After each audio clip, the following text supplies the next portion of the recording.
Pagbasa mula sa mga gawa ng mga apostol.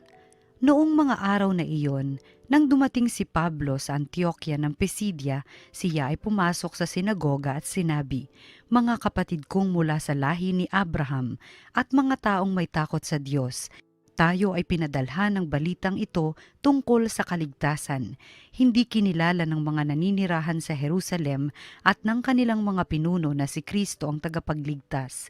Hindi rin nila inunawa ang mga hula ng mga propeta na binabasa tuwing araw ng pamamahinga. Ngunit sila na rin ang nagsakatuparan ng hulang iyon nang hatulan nila ng kamatayan si Jesus. Bagamat wala silang sapat na katibayan para siya'y hatulan ng kamatayan, hiniling pa rin nila kay Pilato na siya'y ipapatay. At nang matupad na nila ang lahat ng nasusulat tungkol sa kanya, ibinaba nila ito sa krus at inilibing. Subalit siya'y muling binuhay ng Diyos at sa loob ng maraming araw ay napakita sa mga sumama sa kanya nang siya'y pumunta sa Jerusalem mula sa Galilea. Ngayon, sila'y mga saksi niya sa mga Israelita at narito kami upang ipahayag sa inyo ang mabuting balita. Ito ang pangako ng Diyos sa ating mga ninuno na kanyang tinupad sa atin nang muli niyang buhayin si Jesus. Ito ang nasusulat sa 2 awit. Ikaw ang aking anak, ako ang iyong ama. Ang salita ng Diyos.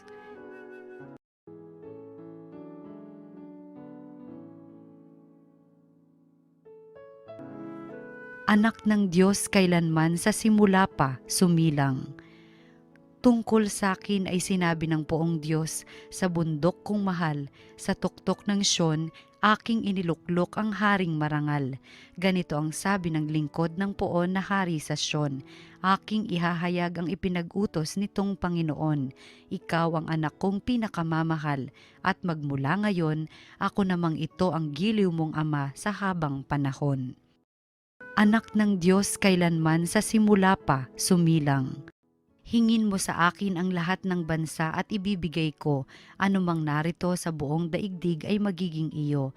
Pamamahalaan mo ng kamay na bakal ang lahat ng ito, tulad ng palayok, durugin mo sila sa mga kamay mo.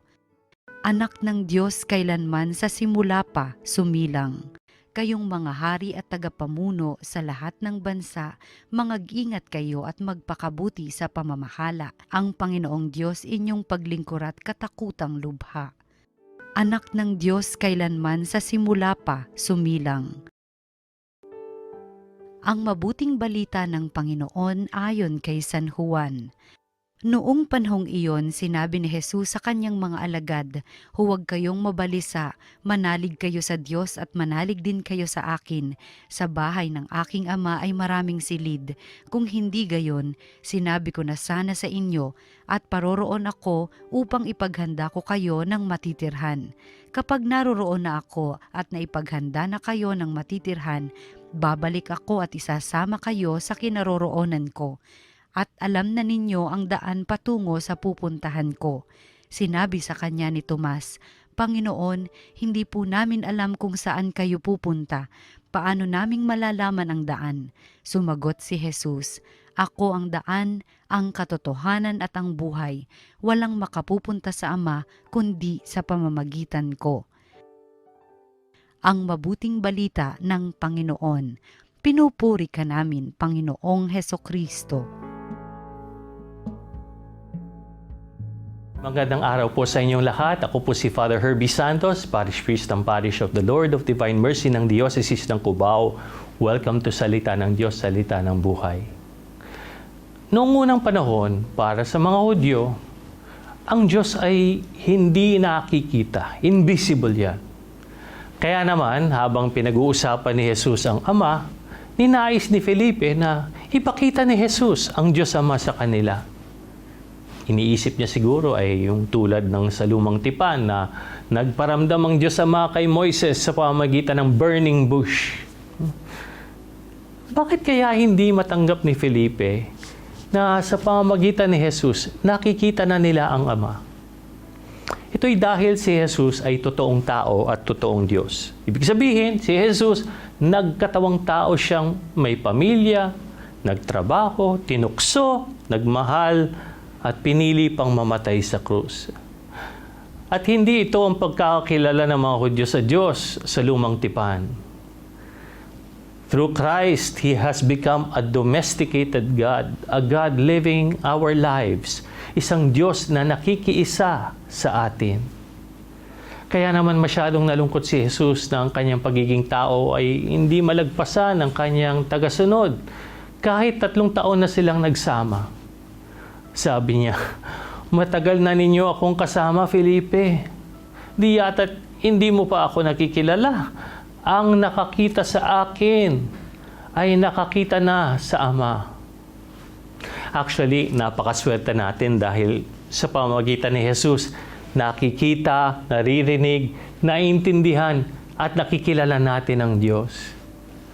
Sabi nga ni Jesus, ang mga salitang sinasabi ko ay hindi ko sinasabi sa ganang aking sarili. Ang Amang sumasa akin ang gumaganap ng kanyang mga gawain. Yung mga salita ni Jesus na gumagabay sa atin, yung awa at pagpapatawad na pinapakita niya, at yung kanyang mga himala. Nakakakita ang mga bulag, nakakalakad ang mga pilay, gumagaling yung mga ketongin, nakakarinig ang mga bingi, at muling nabubuhay ang mga patay. Ang lahat ng ito ay ang pagpapakilala sa atin ng puso ng Diyos.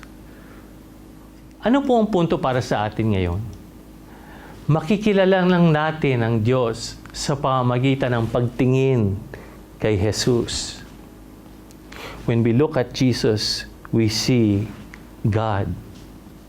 Tayo kaya, tunay ba tayong nananalig kay Kristo bilang Diyos? O naghahanap pa ba tayo ng ibang representasyon o pagpapakita ng Diyos? Yung mga salita at gawa ba ni Jesus ay nakikilala nating galing sa Diyos Ama? Kung naniniwala tayong si Jesus ay Diyos at siya at ang Ama ay iisa, may epekto dapat ito sa ating buhay, di po ba? Kung lahat tayo susundan ang mga salita ni Jesus at tutularan ng kanyang mga gawa, hindi ba't ibang-iba ang ating mundo ngayon? Kaso, ang problema, naririnig natin ang salita ng Diyos pero hindi tayo nananalig. Alam natin ang mga utos niya pero hindi natin sinusunod. Hindi natin pinag-aaralan yung mga kilos ni Jesus upang tularan siya. Naalala ko isang beses may nangumpisal sa akin. Sabi niya, "Father, alam ko dapat ako magpatawad pero hindi ko talaga mapatawad yung taong nakasakit sa akin kasi hindi naman siya nag-sorry." Kaya sabi ko sa kanya, balikan po natin yung ginawa ni Jesus nung pinako siya sa krus. Nag-sorry ba yung mga taong nagpako sa kanya? Hindi naman po, di po ba? Pero sinabi niya pa rin, "Ama, patawarin mo sila sapagkat hindi nila alam ang kanilang ginagawa." Kaya sa bawat pagkakataon o sitwasyon, tanungin natin, WWJD, ibig sabihin, what would Jesus do? Kapag tinularan natin si Jesus, yung mga kilos natin ay magpaparangal kay Jesus na siyang nagpaparangal sa Diyos Ama. At ang kalooban natin ay maaayon sa kalooban ng Diyos. Kaya naman, anumang hilingin natin na naaayon sa kalooban ng Diyos ay hindi ipagkakait. Kaya, masdan natin si Jesus araw-araw. Let us look at Jesus every day. Alam niyo po, nung nagpakita si Jesus kay Saint Faustina Kowalska, inatasan niya si Saint Faustina na ipapinta ang imaheng nakikita niya. Kaya yung painting na yon ng Divine Mercy, yun yung nakitang imahen ni Saint Faustina. At sinabi ni Jesus sa kanya, "I am offering people a vessel with which they are to keep coming for graces to the fountain of mercy. And that vessel is this image with the signature, Jesus, I trust in you." Ibig sabihin, tumingin lang tayo sa imahen ng Lord of Divine Mercy na may pananalig at bubuhos na ang grasya sa atin.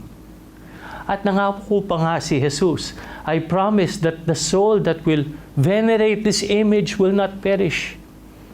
I also promise victory over its enemies already here on earth, especially at the hour of death. And I myself will defend it as my own glory. Ang maganda siguro ay araw-araw, titigan natin si Kristo. Pagmasdan natin siya. Obserbahan natin siya nang matularan natin siya. Kaya magandang tanungin natin sa ating sarili, no? Gaano kadalas ko pinagmamasdan, pinag-aaralan at pinagdarasalan ang imahen ni Jesus? At paano ko masasanay na pagnilayan ang kanyang mga salita at gawa araw-araw?